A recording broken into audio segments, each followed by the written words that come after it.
Yar bana gönlünden bir yer ayır da, İster sultan ister kuleyle beni.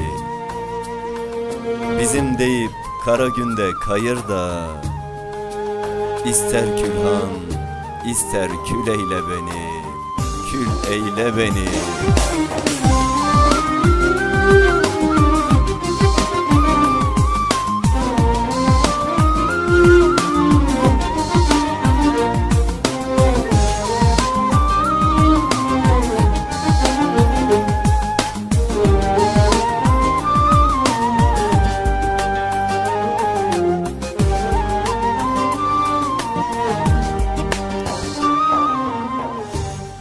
Resmetsem cemalim gönlüme ne ola, bütün hücrelerim aşkınla dola.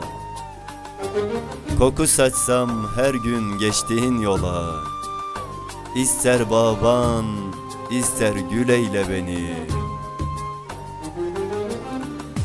Aşkımı meşkimi senden alayım, sana nispet ile şeref bulayım.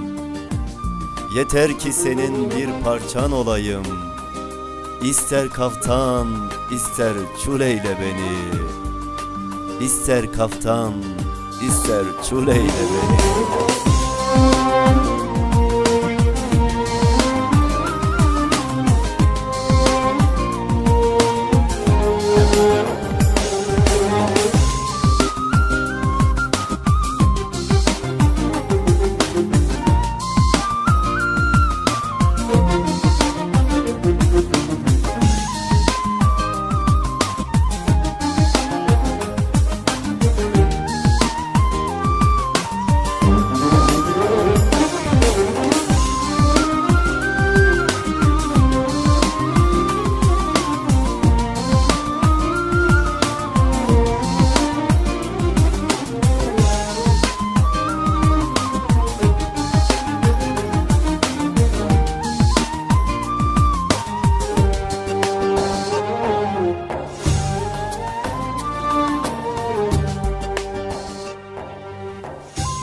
Beni benden alıp bende ile sana, Gönlündeki sırrı nakşeyle bana.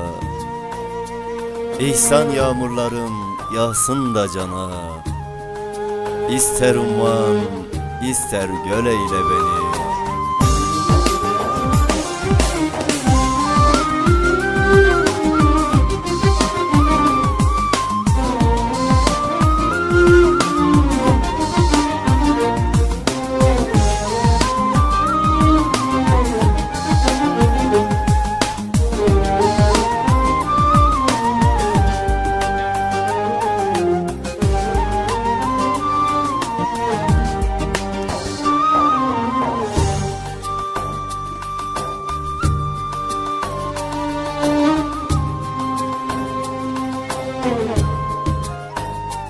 Thank you.